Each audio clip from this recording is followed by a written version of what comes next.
और उन्हें पूरा करने के लिए दिन रात एक कर देते हैं। यही संकल्प इस विकसित भारत विकसित रेलवे कार्यक्रम में दिख रहा है। मैं इस कार्यक्रम में देश भर से जुड़े सभी साथियों का अभिनंदन करता हूं।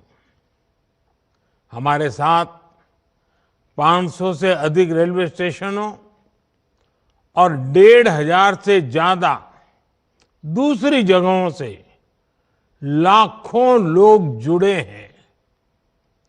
अलग अलग राज्यों के माननीय राज्यपाल श्री, माननीय मुख्यमंत्रीगण, केंद्र और राज्य सरकारों के मंत्रीगण, सांसदगण, विधायकगण और स्थानीय जनप्रतिनिधि, प्रबुद्ध नागरिक, पद्म पुरस्कार जिनको सम्मानित मिला है, ऐसे वरिष्ठ महानुभाव, भारत के महत्वपूर्ण जीवन जवानी खपाने वाले हमारे स्वतंत्र सेनानी, फ्रीडम फाइटर और हमारी भावी पीढ़ी, युवा साथी भी आज हमारे साथ है। आप सभी की उपस्थिति में आज एक साथ रेलवे से जुड़ी 2000 से अधिक परियोजनाओं का शिलान्यास और लोकार्पण हुआ है। अभी तो इस सरकार के तीसरे टर्म की शुरुआत जून महीने से होने वाली है। अभी से जिस स्केल पर काम होना शुरू हो गया है, जिस स्पीड पर काम होना शुरू हो गया है, वो सबको हैरत में डालने वाला है। कुछ दिन पहले मैंने जम्मू से एक साथ आईआईटी, आईआईएम जैसे दर्जनों बड़े शिक्षा संस्थाओं का लोकार्पण किया। कल ही मैंने राजकोट से एक साथ 5 एम्स और अनेक मेडिकल संस्थानों का लोकार्पण किया। और अब आज का यह कार्यक्रम है, आज 27 राज्यों के करीब 300 से अधिक जिलों में 550 से ज्यादा रेलवे स्टेशनों के कायाकल्प का शिलान्यास हुआ है। आज यूपी के जिस गोमती नगर रेलवे स्टेशन का लोकार्पण हुआ है, वो वाकई कमाल का दिखता है। इसके अलावा आज 1500 से ज्यादा रोड, ओवरब्रिज, अंडरपास, इसकी परियोजनाएं भी इसमें शामिल है। 40,000 करोड़ रुपए की ये परियोजनाएं एक साथ जमीन पर उतर रही है। कुछ महीने पहले ही हमने अमृत भारत स्टेशन योजना की शुरुआत की थी। तब भी 500 से अधिक स्टेशन के आधुनिकीकरण पर काम शुरू हुआ था। अब ये कार्यक्रम इसे और आगे बढ़ा रहा है। ये दिखाता है कि भारत की प्रगति की रेल किस गति से आगे बढ़ रही है।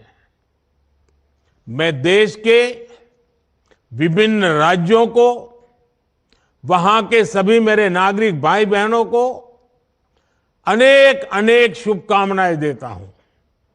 साथियों, मैं आज विशेष रूप से अपने युवा साथियों को बहुत बधाई देना चाहता हूं। मोदी जब विकसित भारत की बात करता है तो इसके सूत्रधार और सबसे बड़े लाभार्थी देश के युवा ही है।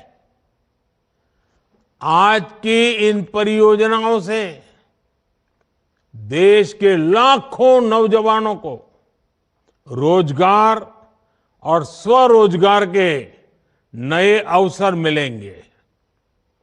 आज रेलवे का जो एक कायाकल्प हो रहा है, ये उन साथियों को भी लाभ देगा जो स्कूल कॉलेज में पढ़ाई कर रहे हैं। ये कायाकल्प उनके भी बहुत काम आएगा जो 30-35 वर्षों से कम आयु के हैं। विकसित भारत युवाओं के सपनों का भारत है। इसलिए विकसित भारत कैसा होगा, ये तय करने का सबसे अधिक हक वो भी उन्हीं को है। मुझे संतोष है कि देश भर के हजारों विद्यार्थियों ने अलग अलग स्पर्धाओं के माध्यम से विकसित भारत के रेलवे का सपना सामने रखा। इनमें से अनेक युवा साथियों को पुरस्कार भी मिले हैं। मैं सभी को बहुत शुभकामनाएं देता हूं। मैं देश के हर जवान को, हर नौजवान को बताना चाहता हूं कि आपका सपना ही मोदी का संकल्प है। आपका सपना, आपकी मेहनत और मोदी का संकल्प, यह विकसित भारत की गारंटी है। साथियों, मुझे खुशी है कि ये जो अमृत भारत स्टेशन है, विरासत और विकास दोनों के प्रतीक होंगे। जैसे ओडिशा के बालेश्वर रेलवे स्टेशन को भगवान जगन्नाथ मंदिर की थीम पर डिजाइन किया गया है, सिक्किम के रंगपो रेलवे स्टेशन पर आप लोगों को स्थानीय वास्तुकला का प्रभाव दिखेगा। राजस्थान का सांगनेर रेलवे स्टेशन 16वीं शताब्दी की हैंड ब्लॉक प्रिंटिंग को दर्शाता है। तमिलनाडु के कुंभकोणम स्टेशन का डिजाइन चोल काल के वास्तुकला पर आधारित है। अहमदाबाद रेलवे स्टेशन मोढेरा सूर्य मंदिर से प्रेरित है। गुजरात में द्वारका स्टेशन द्वारकाधीश मंदिर से प्रेरित है। आईटी सिटी गुड़गांव का रेलवे स्टेशन आईटी के लिए ही समर्पित होगा। यानी अमृत भारत स्टेशन उस शहर की विशेषता से दुनिया को परिचित कराएगा। इन स्टेशनों के निर्माण में दिव्यांगों और बुजुर्गों, उनकी सुविधा का भी विशेष ध्यान रखा गया है। साथियों, बीते 10 वर्षों में हम सभी ने एक नया भारत बनते देखा है और रेलवे में तो परिवर्तन साक्षात हम अपनी आंखों के सामने देख रहे हैं। जिन सुविधाओं की हमारे देश के लोग कल्पना किया करते थे, लोगों को लगता था कि काश भारत में ये होता तो। लेकिन आप देखिए, जो कभी आप कल्पना में सोचते थे, आज हम आंखों के सामने होता हुआ देख रहे हैं। एक दशक पहले तक वंदे भारत जैसी आधुनिक सेमी हाई स्पीड ट्रेन के बारे में कभी सोचा था, सुना था? किसी सरकार ने कभी बोला भी था? एक दशक पहले तक अमृत भारत जैसी आधुनिक ट्रेन की कल्पना बहुत मुश्किल थी। एक दशक पहले तक नमो भारत जैसी शानदार रेल सेवा के बारे में किसी ने कभी सोचा नहीं था। एक दशक पहले तक विश्वास ही नहीं हो पाता था कि भारतीय रेल का इतनी तेजी से बिजलीकरण होगा। एक दशक पहले तक ट्रेन में स्वच्छता, स्टेशन पर सफाई, ये तो बहुत बड़ी बात मानी जाती थी। आज ये सब रोजमर्रा की जिंदगी का हिस्सा बन गए हैं। एक दशक पहले तक मानव रहित फाटक भारतीय रेल की एक पहचान बन चुकी थी, एक आम तस्वीर थी। आज ओवरब्रिज, अंडरब्रिज से वे रोक टोक और दुर्घटना रहित आवाजाही सुनिश्चित हुई है। एक दशक पहले तक लोगों को लगता था कि एयरपोर्ट जैसी आधुनिक सुविधाएं सिर्फ पैसे वाले लोगों के ही भाग्य में है। आज गरीब और मिडिल क्लास के लोग रेलवे स्टेशन पर भी एयरपोर्ट में जैसी सुविधा होती है ना, वो सुविधा रेलवे में सफर करने वाला मेरा गरीब भाई बहन भी उसका लाभ ले सकता है। साथियों, दशकों तक रेलवे को हमारे यहाँ की स्वार्थ भरी राजनीति का शिकार होना पड़ा, लेकिन अब भारतीय रेलवे देशवासियों के लिए ईज ऑफ ट्रैवल का मुख्य आधार बन रही है। जिस रेलवे के हमेशा घाटे में होने का रोना रोया जाता था, आज वो रेलवे परिवर्तन के सबसे बड़े दौर से गुजर रही है। ये सब कुछ आज इसलिए हो रहा है क्योंकि भारत 11वें नंबर से छलांग लगाकर 5वें नंबर की अर्थव्यवस्था बना। 10 साल पहले जब हम 11वें नंबर पे थे, तब रेलवे का औसत बजट 45,000 करोड़ रुपए के आसपास रहता था। आज जब हम 5वें नंबर की आर्थिक ताकत है, तो इस वर्ष का रेलवे बजट 2.5 लाख करोड़ रुपए से अधिक का है। आप कल्पना कीजिए, जब हम दुनिया की तीसरी बड़ी आर्थिक महाशक्ति बनेंगे तो हमारा सामर्थ्य कितना अधिक बढ़ेगा।